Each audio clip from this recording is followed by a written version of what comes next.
नमस्कार साथियों, I study online में मैं नील सैनी आप सभी का एक बार फिर स्वागत करता हूं।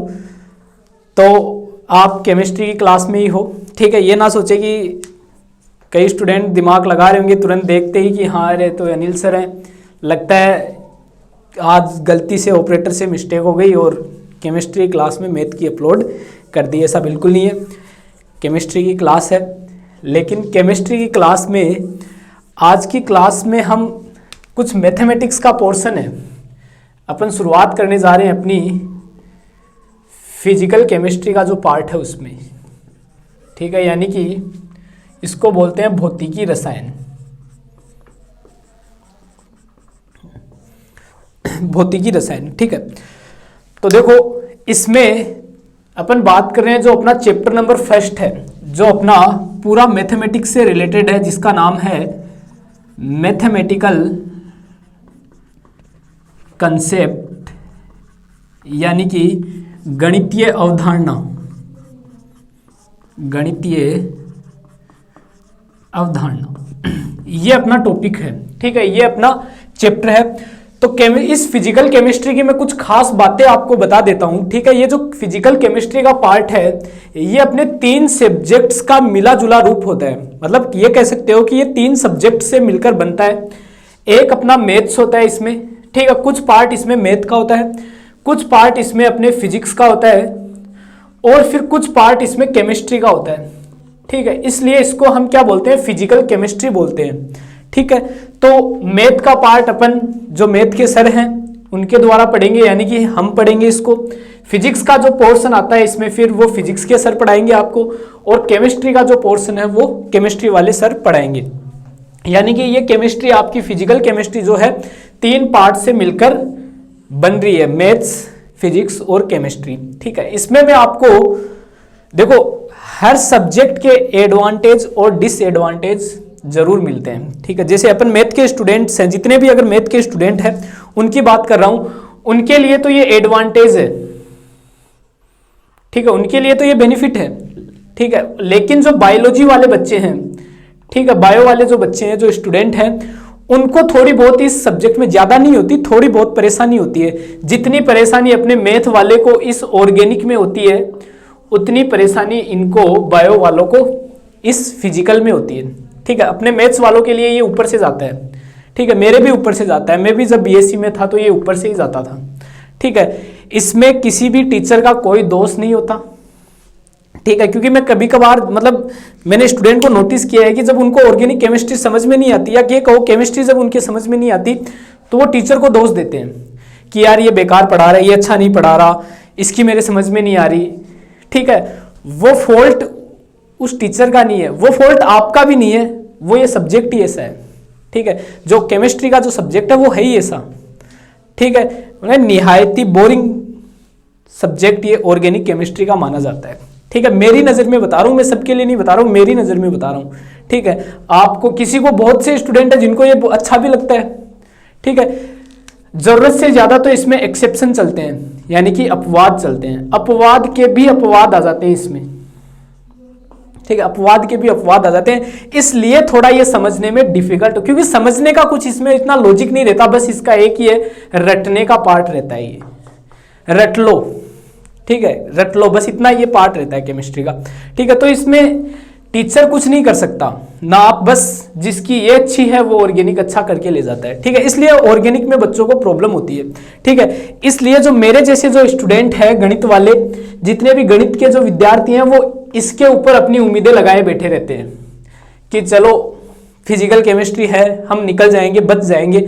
जैसे मैं मेरी कहानी बताता हूँ, मैं फर्स्ट ईयर में था तो ऑर्गेनिक में मेरे कुछ खास नंबर नहीं थे। 33 नंबर का अपना ऑर्गेनिक का पेपर होता था राजस्थान यूनिवर्सिटी में, और 34 का फिजिकल का होता था। तो मेरे फिजिकल में 32 थे, ठीक है। इसका नहीं बताऊंगा कितने थे, ठीक है, लेकिन कुछ भी नहीं थे, नए के बराबर थे इसमें ऑर्गेनिक केमिस्ट्री में, लेकिन इसमें 32 थे, इसलिए पास हो गए, ठीक है। फिजिकल केमिस्ट्री का पार्ट इसीलिए बच्चों को, जो गणित वाले स्टूडेंट हैं उनको काफ़ी अच्छा लगता है, क्योंकि सारी की सारी गणित की चीज़ें इसमें चलती है। जैसे अपन स्टार्ट करेंगे अपना चैप्टर नंबर फर्स्ट, ठीक है, जो गणितीय अवधारणा है, मैथमेटिकल कंसेप्ट है। इसमें देखो हम क्या क्या चीज़ें पढ़ने वाले हैं, ठीक है, उन पे एक नज़र डाल लेते हैं।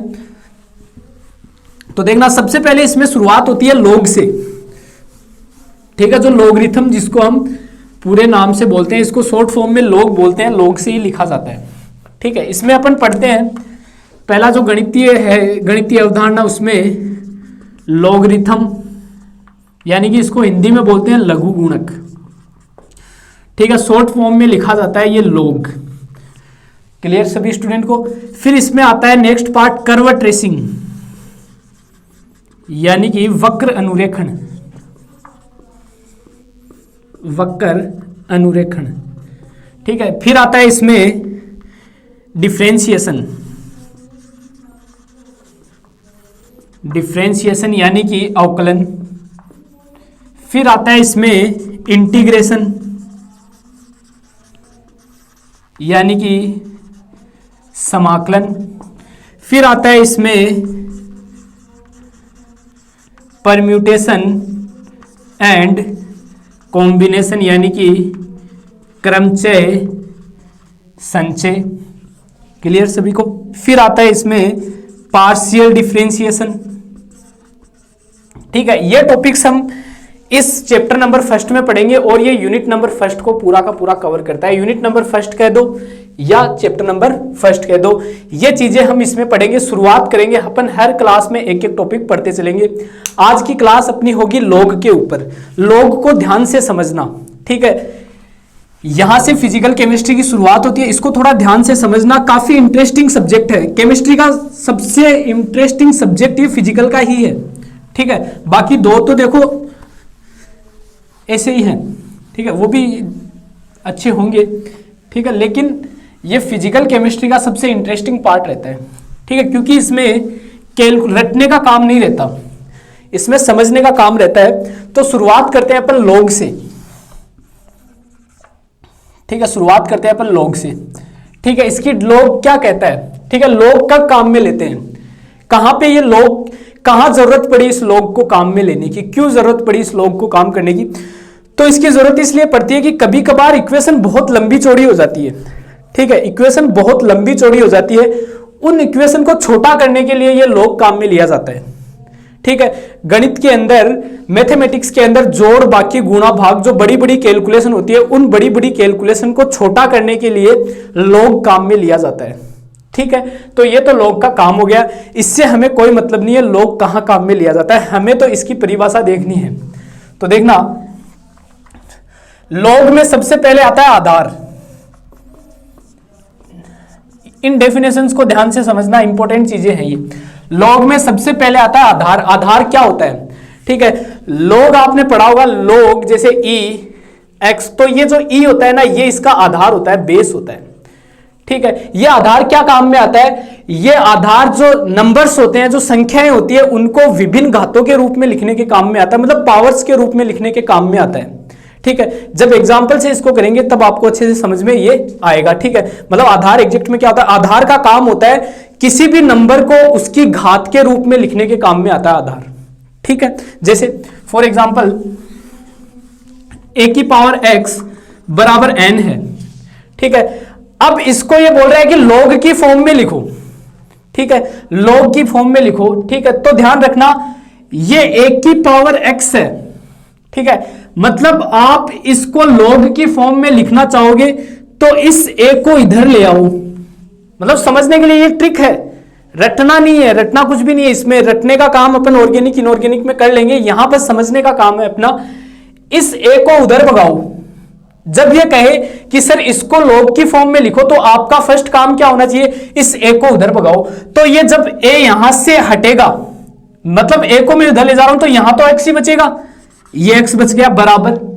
ये जब a इधर आएगा तो ध्यान रखना ये अपने साथ log और ये बेस में a लेकर आएगा, ठीक है। मतलब a की पावर x बराबर n जो log में लिखा जाएगा वो इस प्रकार से लिखा जाएगा, जहां ये a क्या होता है, इसका आधार होता है, बेस होता है, ठीक है। ये कहां काम में आता है आधार, मैंने क्या बताया था, नंबर्स को उसकी घात के रूप में लिखने के काम में आता है। ये कैसे काम में आएगा, अब देखो आपके पास, इसी को लेकर चलो, आपके पास है log a n बराबर x है, ठीक है। अब मैं कहूं यहां से n का मान बताओ, इस n का, तो आपको क्या करना है, इस log a को पूरे को यहां से उठाना है और इधर लेके आना है, तो इधर n ही बच जाएगा। इसको मैंने उठाया और इधर लेके आया, जब ये इधर आएगा ना तो ये ध्यान रखना ये a इसके एकदम नीचे चला जाएगा, मतलब n बराबर, और ये आंसर होगा इसका। मतलब जब log को उधर लेके जा रहे हो आप, तो ये इधर जो भी है वो ऊपर पावर में चला जाएगा, इस बेस की घात में चला जाएगा। ठीक है, तो जो भी log में आपको यहां दिया हुआ है, जब भी आप इसको इस तरफ लेके जाओगे तो जो बेस है वो किस में बदल जाएगा, वो इसकी घात के रूप में बदल जाएगा। मतलब log a n बराबर क्या है, x है, तो जैसे ही log को इधर लेके आओगे ये a की पावर x बन जाएगा। इसका उल्टा करो, इसको इधर लेके जाओगे तो क्या जाएगा, log a जाएगा उधर और n ऐसा का ऐसा बराबर में x। क्लियर? कुछ एग्जांपल से समझने का प्रयास करो, देखना। 2 की पावर 3 का मान क्या होता है, 8 होता है। कैसे पता चला? सर 2 की पावर 3 का मतलब होता है 2 को 3 बार गुणा कर दो, 2 दूनी 4, 4 दूनी 8, यानी कि सर 2 की पावर 3 का मान क्या हो गया, 8 हो गया। अब कोई कहे कि इसको log की फॉर्म में लिखो, तो log की फॉर्म में लिखने के लिए मैंने क्या बताया था आपको, ये वाला जो पार्ट है ना इसको इधर ले जाओ। ठीक है, तो जब इस 2 को उठाकर उधर लेके जा रहे हो आप, तो इधर तो क्या रह जाएगा, सिर्फ 3 रह जाएगा। 2 उधर चला गया तो वो कैसे जाएगा, वो सिंगल 2 नहीं जाएगा, वो log के रूप में जाएगा। मतलब log, और ये जो 2 है ना वो यहां आएगा और ये 8, ये इसका मान होता है। मतलब इस 2 की पावर 3 बराबर 8 को log के रूप में इस प्रकार से लिखा जाता है। ठीक है, अब देखो आपको कई बार कह देगा कि सर log 2 8 बराबर 3, log को हटाओ यहां से। log को हटाओगे कैसे, इस log 2 को इधर भेजो, जब ये log 2 इधर जाएगा ना तो ये log आपको दिखेगा नहीं, बस ये 2 इसके नीचे यहां चला जाएगा। मींस 8 बराबर ये जो 3 है ना ये 2 की पावर में आ जाएगा, मींस 2 की पावर 3। क्लियर सभी स्टूडेंट को? एक एग्जांपल और देखो, जैसे 5 की पावर 3 बराबर 125, इसको लिखो log की फॉर्म में। ठीक है, log की फॉर्म में लिखोगे तो मैंने क्या बताया था, 5 को उठाकर इधर लाओ। ठीक है, 5 को जब उठाकर इधर लाओगे तो पहले देखो 5 को इधर लिख दो, पहले log लगा दो 125। ठीक है, 5 जो आएगा ना वो उठ के यहां आएगा। ठीक है, और इधर जो 3, जब 5 उठ के इधर चला गया तो इधर क्या बच गया, 3 बच गया।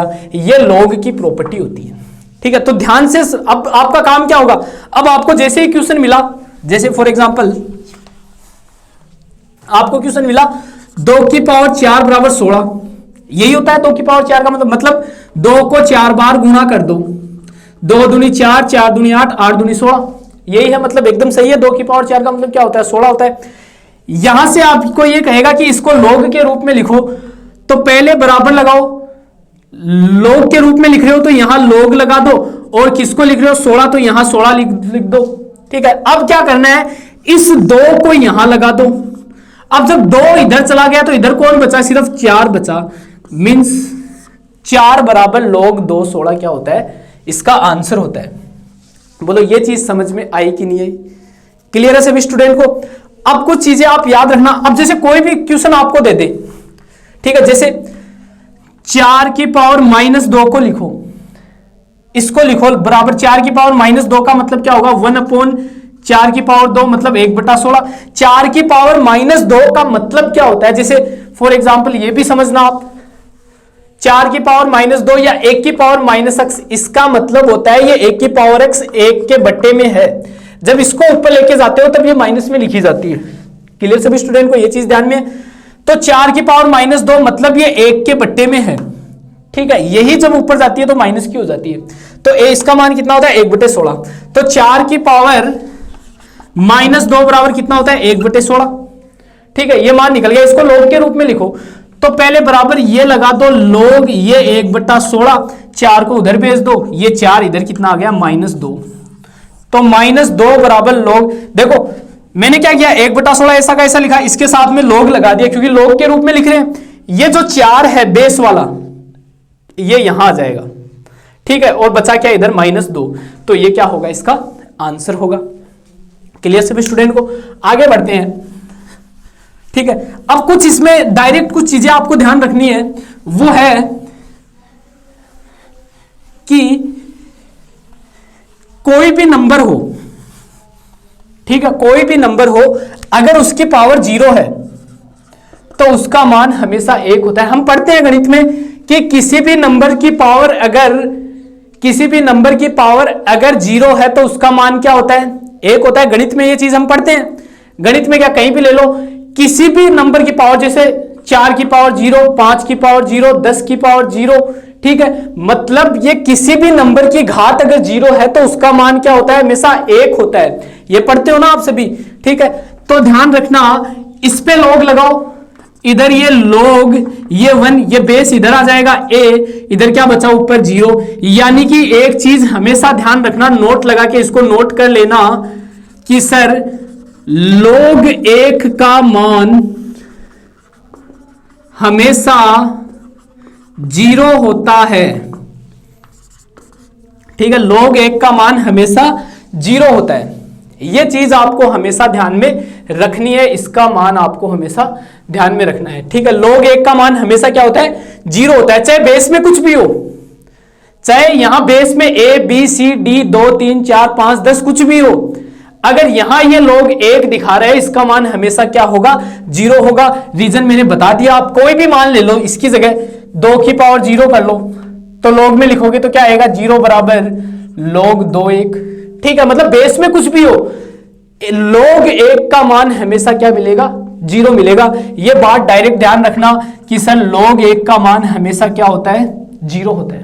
क्लियर सभी स्टूडेंट को? ये चीज आपको हमेशा ध्यान में रखनी है। इसी प्रकार log 0 का मान हमेशा 1 होता है।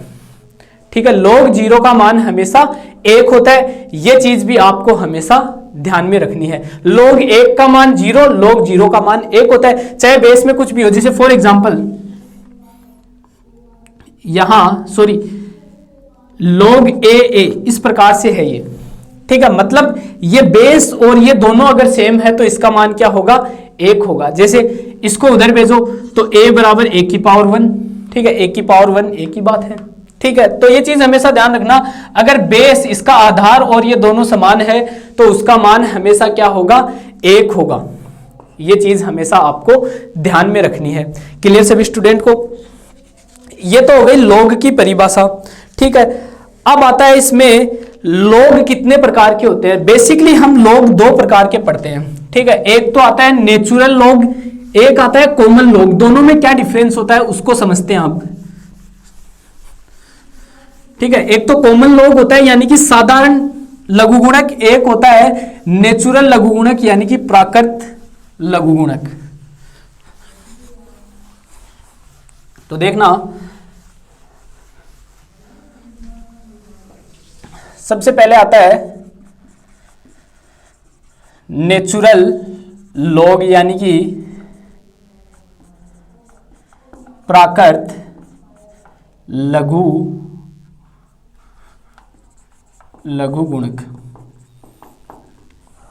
इसकी बात करते हैं, ये क्या होता है? ठीक है, प्राकृत लघुगुणक यानी कि नेचुरल log क्या होता है? अगर log का देखो, बेसिकली जो आपने 12th 11th में पढ़ा था, ठीक है, 10th में भी पढ़ा था, log के बेस में e देखा है आपने अब तक। ठीक है, तो यदि log का बेस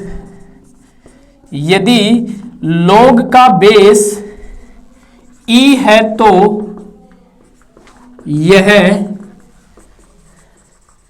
नेचुरल log होता है। क्लियर सभी स्टूडेंट को? कहने का मतलब जैसे log e, ये जैसे ही बेस में e दिख गया आपको, ये क्या होता है? हमेशा नेचुरल log होता है। ये क्या होता है? हमेशा नेचुरल log होता है। क्लियर सभी स्टूडेंट को? ये चीज आपको हमेशा ध्यान में रखनी है। इसे या तो ln x या log ex, कभी कभार देखो ये ln x लिख देता है। ठीक है, इतना ही लिखता है ln x। ठीक है, या कभी कभी इसको लिख देता है ये log बेस में ex। ठीक है, तो दोनों का मतलब क्या है? एक ही है। दोनों का मतलब क्या है? एक ही है। एक ही क्या होता है? मतलब नेचुरल लॉग हैं दोनों के दोनों। ठीक है, ये ऐसे भी लिखा जाता है, ये ऐसे भी लिखा जाता है। क्लियर सभी स्टूडेंट को। इसके बाद नेक्स्ट आता है इसमें कॉमन लॉग। ठीक है, यानी कि साधारण लघु गुणक। आगे कौन सा आता है इसमें? कॉमन लॉग आता है, यानी कि साधारण लघु गुणक आता है नेक्स्ट। तो साधारण लघु गुणक क्या होता है उसको देखना एक बार।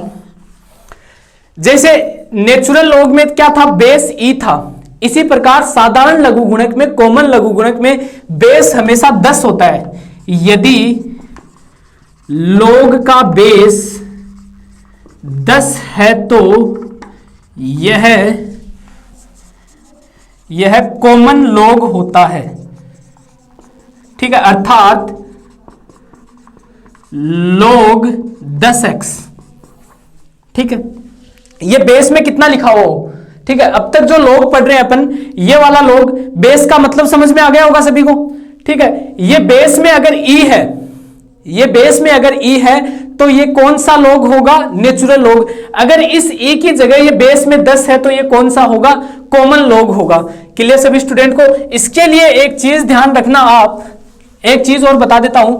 इस e का जो e की पावर x का जो एक्सपेंशन होता है वो होता है हमेशा 1 प्लस एक्स स्क्वायर बटे फैक्टोरियल 2 प्लस एक्स क्यूब बटे फैक्टोरियल 3 प्लस एक्स 4 बटे फैक्टोरियल 4 प्लस डैश डैश, ये होता है। क्लियर सब स्टूडेंट को। देखो, कोई बायोलॉजी वाला बच्चा हो तो ध्यान से समझने का प्रयास करें, क्योंकि मैथमेटिकल वालों को इसमें कोई समस्या नहीं होगी। ठीक है, जो गणित वाले स्टूडेंट हैं उनको कोई दिक्कत नहीं होगी, लेकिन जो बायोलॉजी वाले हैं वो अगर चीज समझ में ना आए तो पूछ लेना।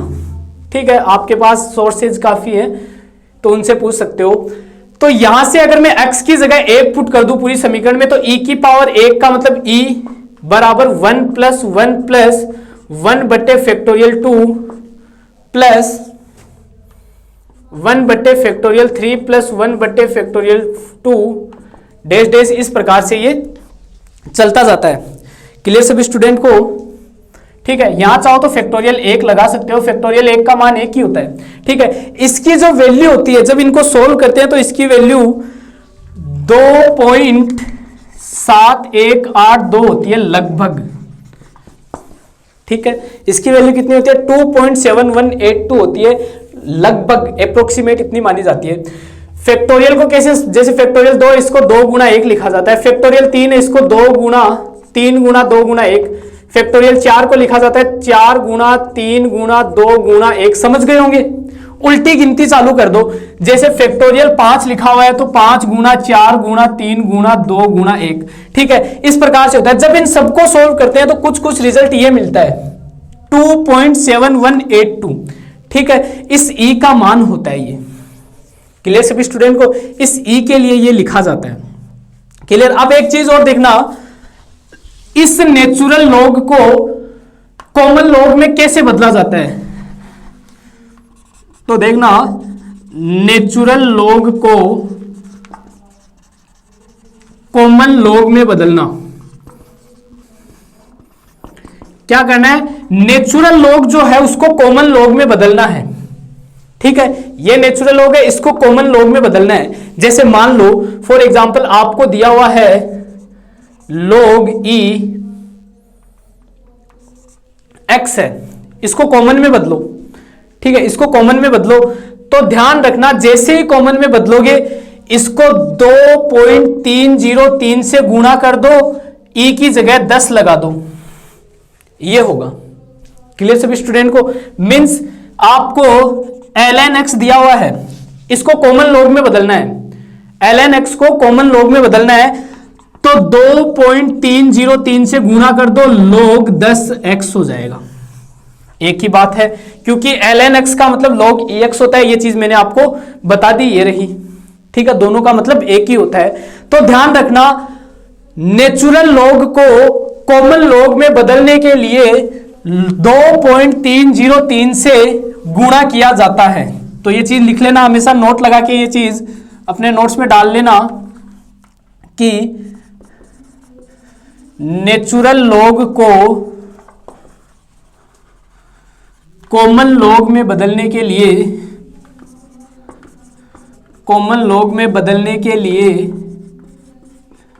2.303 से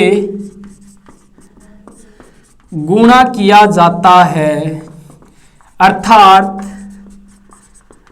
ln x बराबर log ex। दोनों का मतलब एक ही होता है, ln x या log ex दोनों नेचुरल लॉग हैं। इसको कॉमन लॉग में बदलने के लिए आप इसको 2.303 से गुणा कर दो, बेस में 10 लगा दो। बेस में 10 क्यों लगाया? क्योंकि अब ये कॉमन लॉग में बदल चुका, और कॉमन लॉग क्या कहता है, लॉग के बेस में 10 होना चाहिए। कॉमन लॉग की परिभाषा क्या होती है कि सर लॉग के बेस में 10 होनी चाहिए। ठीक है, लॉग के बेस में 10 है तो वो किस में आता है, वो कॉमन लॉग में आता है। क्लियर सभी स्टूडेंट को? ये हो गई अपनी कॉमन और नेचुरल लॉग की परिभाषा। अब इसमें लॉग के कुछ रूल है, कुछ नियम है, उनके ऊपर भी चर्चा कर लेते हैं। एग्जाम में भी कभी कभार उन पे क्वेश्चन पूछे जाते हैं। ध्यान रखना, इस लॉग की पूरी गणित आपको समझ में आ जानी चाहिए। लास्ट के 5 मिनट में हम जो फाइनल रिजल्ट निकलेगा वो एक साथ लिखेंगे। ठीक है, ये जितनी भी चीजें हैं उनको एक साथ लिखेंगे ताकि याद करने में हमेशा हमें कोई दिक्कत ना हो। ठीक है, वैसे गणित वालों को इस लॉग में इतनी कोई दिक्कत नहीं आती। ठीक है, दिक्कत आती है सिर्फ बायोलॉजी वालों को। ठीक है, जैसे गणित वालों को ऑर्गेनिक में दिक्कत आती है, वैसे ही बायोलॉजी वालों को फिजिकल में दिक्कत आती है।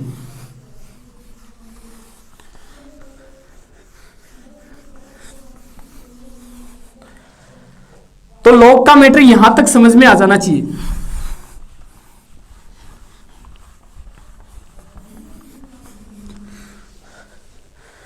क्लियर सभी स्टूडेंट को? अब इसमें पढ़ते हैं कुछ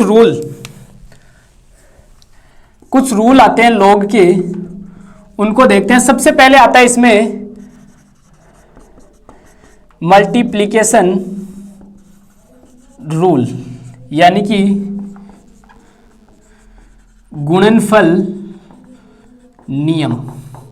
ये क्या कहता है, तो इसमें देखना log a mn बराबर log a m plus log a n होता है। ठीक है, log mn का मतलब क्या होता है, log a m plus log n। ध्यान से सुनना, ठीक है, इस चीज को पहले समझना, इसका प्रूफ बाद में करते हैं। ये स्टेटमेंट एग्जिट में कह क्या रहा है आपको, इसको सुनना, इसको देखना।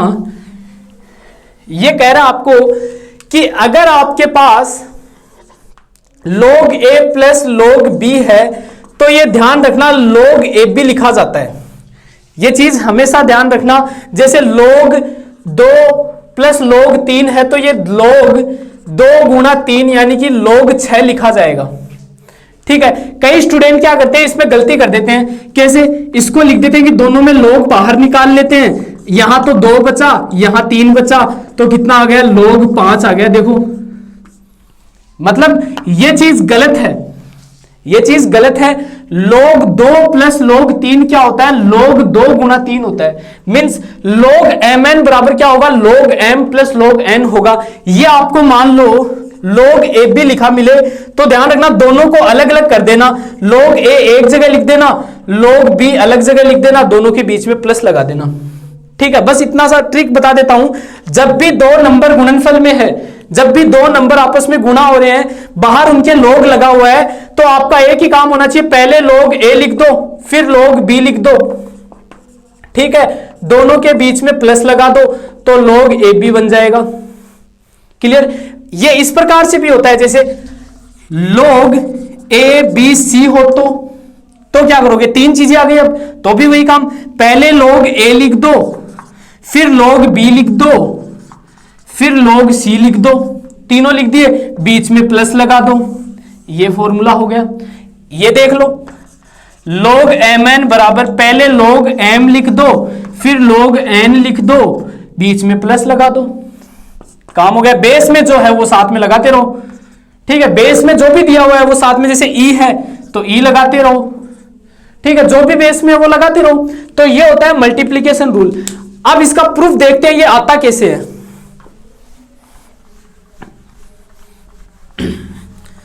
इसका आप देखते हैं प्रूफ।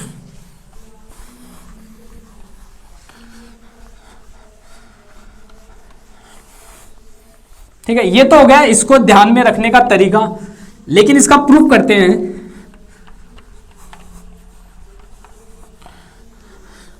तो देखना,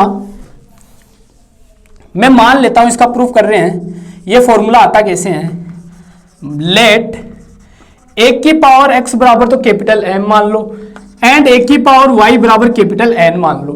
इसको लॉग के रूप में लिखो। लॉग के रूप में लिखने का मतलब एक को उठाकर इधर ले आओ। ठीक है, मतलब log m, ठीक है, एक को उठा के इधर ले आ रहे हो तो इधर लगा दो, इधर क्या बच गया, x बच गया।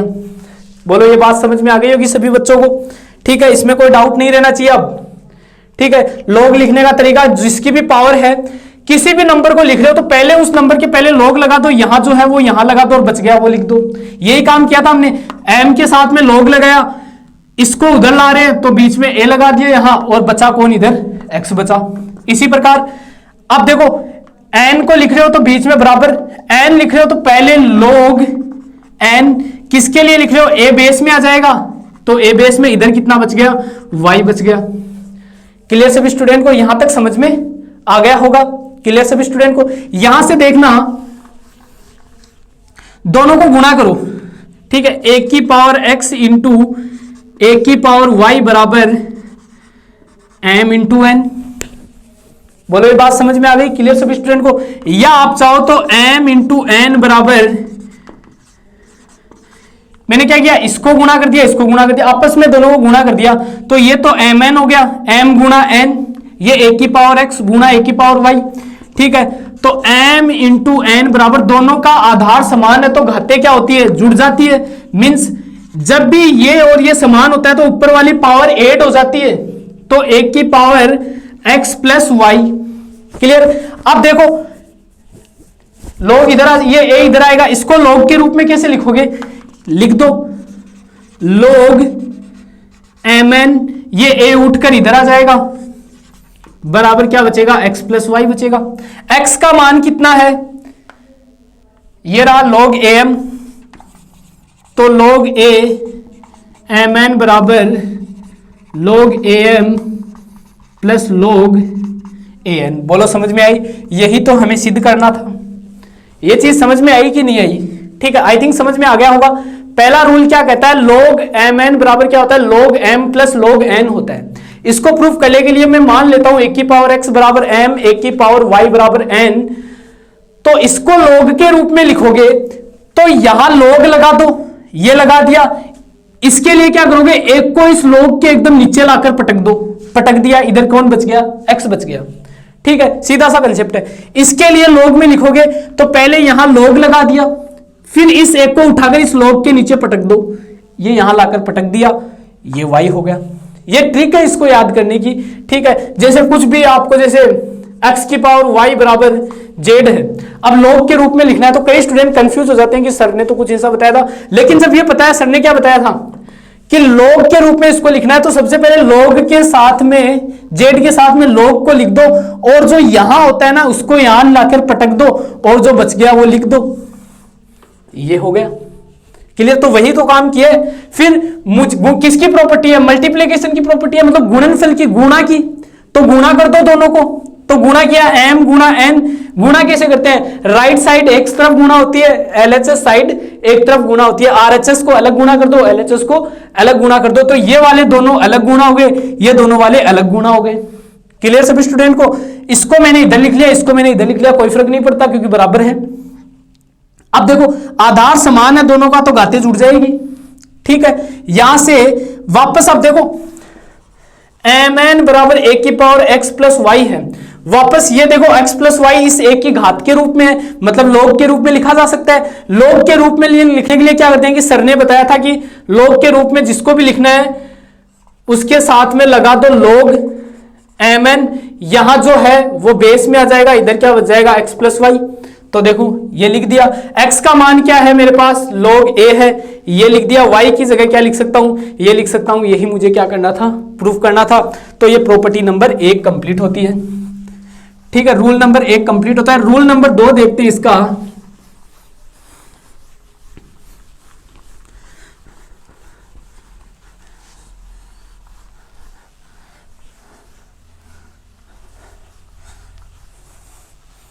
अब देखो रूल नंबर 2 देखो, यहां आ जाता है अगर m अपॉन n हो तो वो तो मल्टीप्लाई, इसको बोलते हैं भागफल नियम यानी कि डिवाइडेंट रूल। ठीक है, भागफल नियम। तो इसमें देखना, इसका प्रूफ करते हैं। ठीक है, तो ध्यान रखना जब भी आपको log a बट्टा बी मिले तो ये ध्यान रखना log a minus log b लिखा जाता है।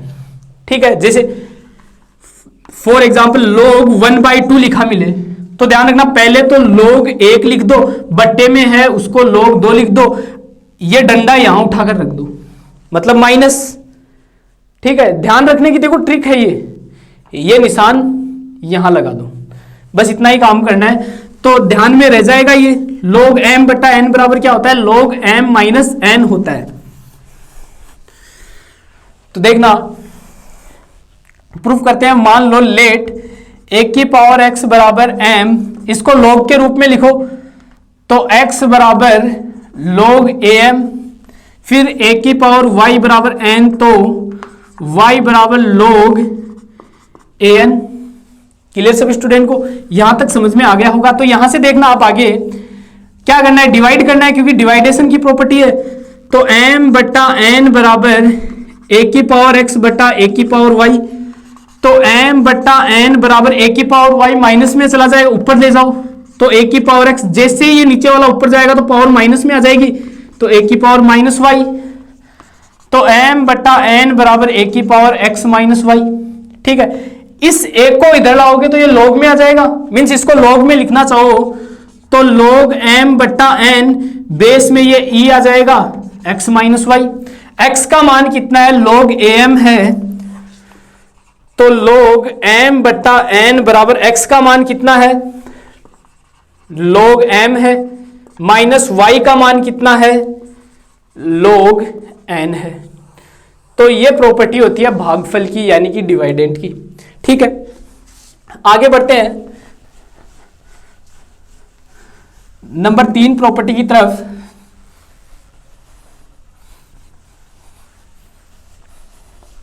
ठीक है, नंबर 3 रूल देखते हैं इसका, जिसको हम घातांक रूल बोलते हैं।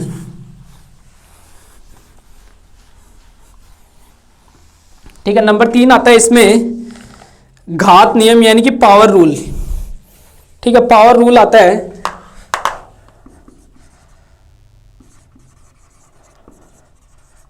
यानी कि घात नियम। इसको देखना, इसका स्टेटमेंट होता है log m की पावर n बराबर, ये a लिख दो बेस में, n log a m। ये होता है घात नियम। कहने का मतलब है जो भी पावर में होती है वो log के पीछे आ जाती है। इसके लिए ध्यान में रखने के लिए, जैसे log 2 की पावर 3 क्या लिखा जाता है, 3 log 2 लिखा जाता है, मीन जो घात है वो पीछे आ जाती है। घात नियम क्या कहता है, जो भी पावर होती है वो पीछे आ जाती है। यानी कि आपको अगर जैसे माइनस log 2 दिया हुआ हो तो इसको कैसे लिखोगे, इसको log 2 की पावर -1, ये माइनस इधर आ जाएगा तो -1। ठीक है, तो ये log 2 की पावर -1 का मतलब 1 बटा 2 नीचे आ जाएगा। ठीक है, ये होता है। जैसे आपको log 3 बटा 4 दिया हुआ हो तो कैसे लिखोगे आप इसको कैसे लिखोगे।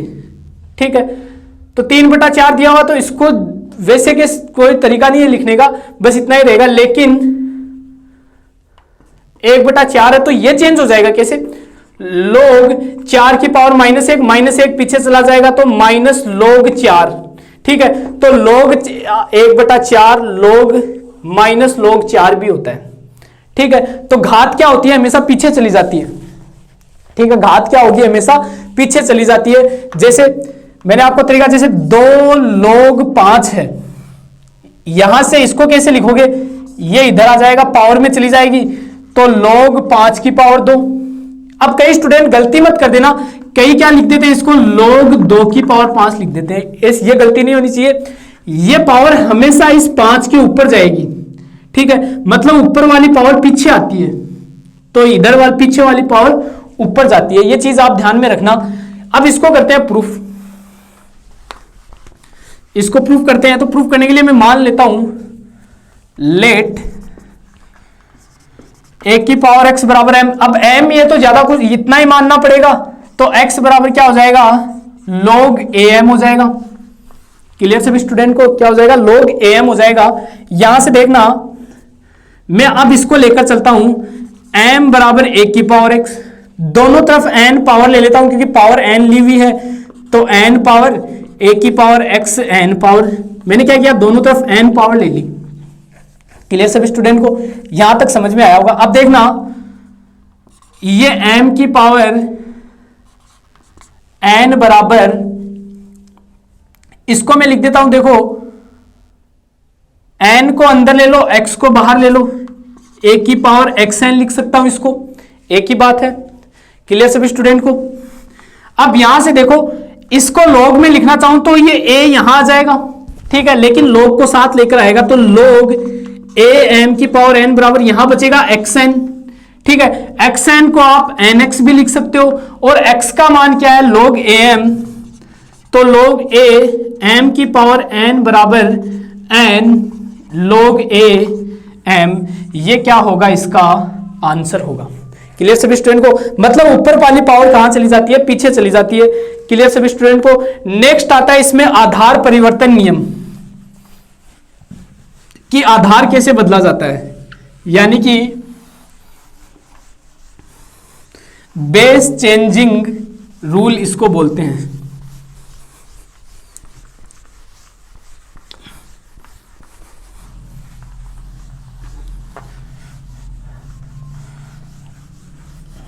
अंतिम नियम है ये लोग का।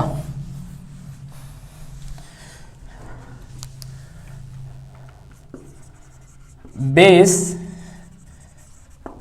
चेंजिंग रूल, यानी कि आधार परिवर्तन नियम। ये क्या होता है, इसका स्टेटमेंट लिखते हैं, पहले थोड़ी इंक डाल लेते हैं मार्कर में।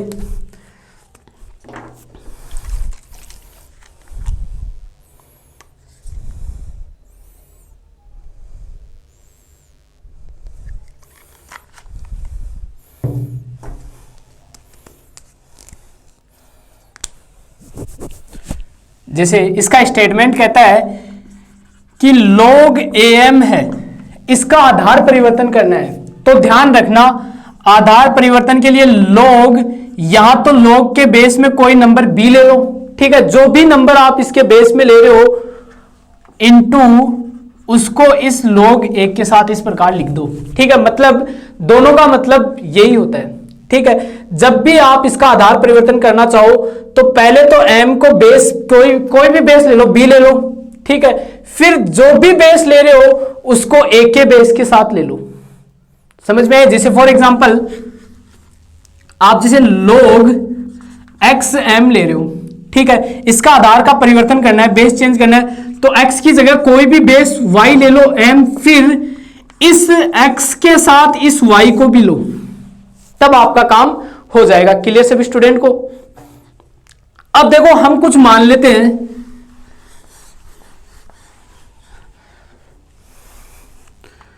इसका प्रूफ करते हैं। प्रूफ करने के लिए देखो मैं कुछ मान लेता हूं, log bm को मैं मान लेता हूं x, लेट log bm बराबर x, तो इसको मैं b को, इस log b को उधर भेज देता हूं, तो b की पावर x, यानी कि m बराबर क्या हो जाएगा सर, b की पावर x हो जाएगा।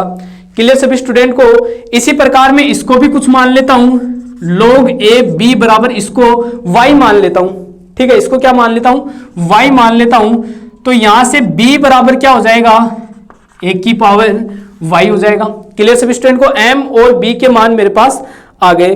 अब मैं b की पावर x को लेकर चलता हूं, ठीक है, मैं b की पावर x लेकर चल रहा हूं, तो देखना b की पावर x बराबर, ठीक है, इस b की जगह क्या लिख सकता हूं, a की पावर y लिख सकता हूं, ठीक है, यानी कि a की पावर y और ऊपर क्या आ जाएगा, x आ जाएगा। क्लियर सभी स्टूडेंट को, ठीक है, यानी कि b की पावर x की जगह अब मैं क्या लिख सकता हूं, m लिख सकता हूं, तो m बराबर ये a की पावर xy हो जाएगा। a को इधर लाओगे तो ये log में चला जाएगा, मींस log a m बराबर xy। अब x की जगह आप क्या लिख सकते हो, log bm लिख सकते हो। तो log am बराबर x की जगह क्या लिख सकते हो, log bm गुणा y की जगह क्या लिख सकते हो, log ab। यही क्या करना था, हमें इसमें सिद्ध करना था। तो ये log के चारों नियम खत्म होते हैं इसी के साथ, ठीक है। ये log के चारों रूल खत्म होते हैं, ठीक है। ये बेस परिवर्तन वाला रूल, इसको कुछ मान लिया, इसको कुछ मान लिया, ठीक है, सोल्व करके दिखा दिया। अब इसके एक क्वेश्चन करते हैं, इसका इन नियमों के ऊपर कुछ एक आधा क्वेश्चन भी देख लेते हैं ताकि पूरा रूल अपने को क्लियर हो जाए, ठीक है। इसके ऊपर एक आधा क्वेश्चन भी देख लेते हैं।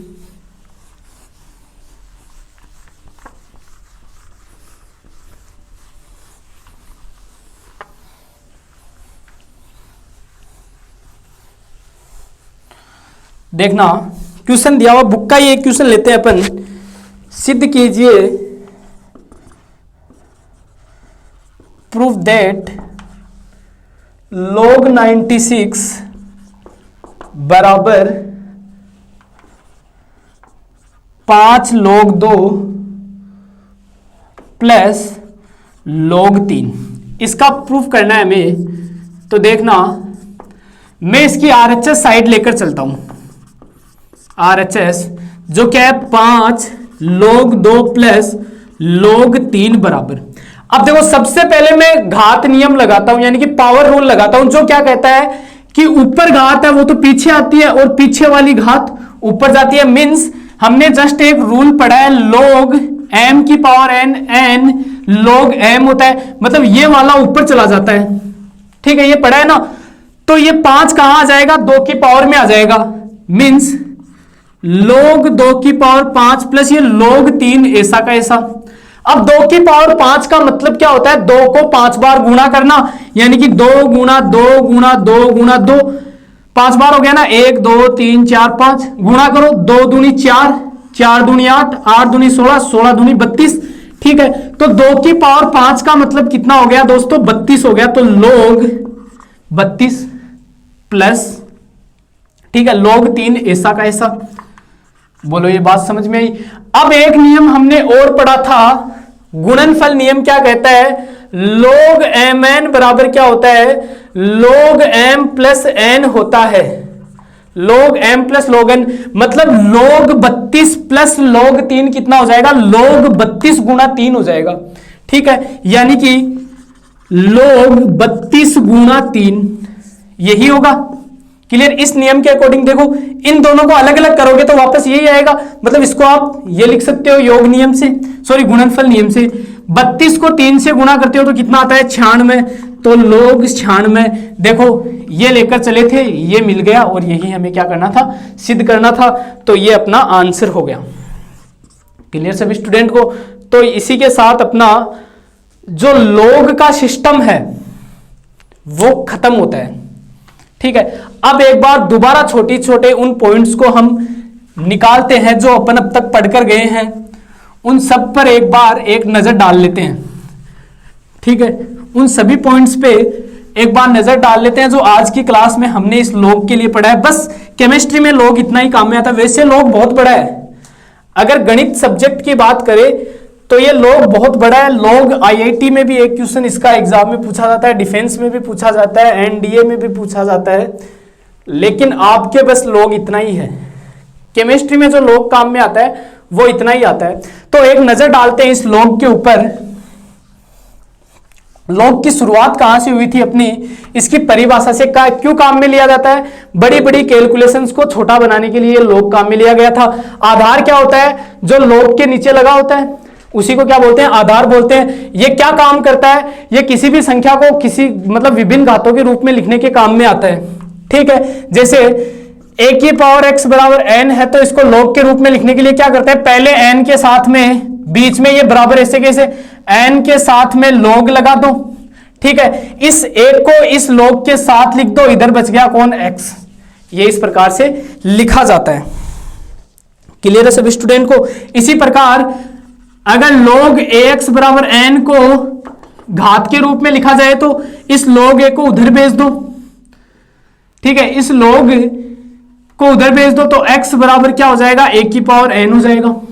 ठीक है, देखो ये अलग अलग है दोनों, एक नहीं है यहां। ठीक है, समझ में? कई स्टूडेंट कहेंगे सर यहाँ तो ये आ रहा है वहां वो आ रहा है, ये क्वेश्चन ही अलग है, ये सेम नहीं है। देखो यहाँ n है तो यहाँ x है, उल्टा उल्टा कर दिया। ठीक है, तो ये चीज ध्यान में रखना। ठीक है, फॉर एग्जाम्पल जैसे 2 की पावर 3 बराबर 8। ठीक है, इसको log के रूप में लिखो। ठीक है, तो 2 को उधर ले जाओ तो 3 बराबर log 2 8, एक ही बात है। क्लियर सभी स्टूडेंट को? ठीक है, उसके बाद अपन ने क्या देखा था, उसके बाद अपने पास log के टाइप आए थे। log कितने प्रकार के देखे अपन ने, 2 प्रकार के देखे हैं। कौन कौन से? एक तो नेचुरल log। नेचुरल log किस प्रकार लिखा जाता है, ln x या log ex, मतलब जिसके बेस में e होता है वो नेचुरल log होता है। फिर आया था अपना कॉमन log। कॉमन log क्या कहता है, जिसके बेस में क्या हो सर, 10 हो, वो क्या होता है कॉमन log। अगर नेचुरल log को कॉमन log में बदलना हो तो क्या करते हैं, 2.303 से गुणा करते हैं, बेस में 10 लगा देते हैं। क्लियर सभी स्टूडेंट को? तो ये चेंजिंग का फॉर्मूला हो गया। उसके बाद log के नियम थे। log के नियम क्या क्या पढ़े अपन ने, देखो जो घात परिवर्तन आधार परिवर्तन वाला इतना काम में नहीं आता जितने स्टार्टिंग के 3 रूल काम में आते हैं। फर्स्ट रूल क्या कहता है, log mn बराबर होता है log m plus log n। Base लगाने की जरूरत नहीं है, कुछ भी हो सकता है, बेस कुछ भी हो सकता है, कोई जरूरी नहीं है ए ही हो। एक का मतलब क्या है, यहां एक का मतलब यही है कि बेस कुछ भी हो सकता है। नंबर 2, log m बटा n बराबर होता है log m minus log n। Base कुछ भी हो सकता है, बेस से कोई फर्क नहीं पड़ता। नंबर 3 होता है आधार परिवर्तन, सॉरी घातांक नियम, घात पीछे आ जाती है n log am। ठीक है, उसके बाद आता है नंबर 4 आधार परिवर्तन नियम, जो क्या कहता है, सबसे पहले कोई b ले लो log, फिर गुणा, फिर इस a के साथ में इस b को लगा दो। ये 4 नियम होते हैं। टोटल चीजें हमने जितनी भी इस क्लास में पढ़ी सबको एक साथ लिख दिया। ठीक है, अब बात करते हैं अपनी जो बची हुई 2 केमिस्ट्री है, इनऑर्गेनिक ऑर्गेनिक, जो कंप्लीट हो चुकी है। कंप्लीट आपको अपने आई स्टडी ऑनलाइन ऐप के ऊपर मिलेगी, जहां कंटिन्यू रूप से आपकी फिजिक्स केमिस्ट्री मैथ तीनों की क्लासेस चल रही हैं। मात्र 121 रुपए आपको पूरे कंप्लीट सिलेबस के पे करने हैं, यानी कि जब तक एग्जाम खत्म नहीं होती है तब तक आप वो वीडियोस देख सकते हो। ठीक है, जिसमें आपको 3 पेपर फिजिक्स के मिलते हैं, 3 पेपर केमिस्ट्री के मिलते हैं, 3 पेपर मैथ के मिलते हैं। ठीक है, और पूरे सेपरेट किसी भी यूनिवर्सिटी से हो, राजस्थान की, चाहे राजस्थान की किसी भी यूनिवर्सिटी से हो, चाहे आप राजस्थान यूनिवर्सिटी से हो, चाहे शेखावाटी से हो, चाहे पंडित दीनदयाल शेखावाटी हो गई, मत्स्य यूनिवर्सिटी अलवर से हो, ठीक है, भरतपुर से हो, उदयपुर से हो, जोधपुर से हो, कहीं से भी हो, कोटा से हो, ठीक है, अजमेर से हो, आप अपना I study online app join करो। लिंक डिस्क्रिप्शन में दिया हुआ है। चैनल को सब्सक्राइब नहीं किया तो सब्सक्राइब करो। और फर्स्ट ईयर के लिए काफ़ी क्लासें आपको अपने I study online YouTube channel पर भी मिल जाएगी, और क्लासें यहाँ रेगुलर भी चलती रहती है, कभी फिजिक्स मैथ केमिस्ट्री की चलती रहती है। ठीक है, तो मिलते हैं अपनी इसी के जस्ट आगे का पार्ट स्टार्ट करेंगे अपनी अगली क्लास में। ठीक है, तो मिलते हैं अपनी नेक्स्ट क्लास में, तब तक के लिए आपका दिन शुभ रहे। धन्यवाद।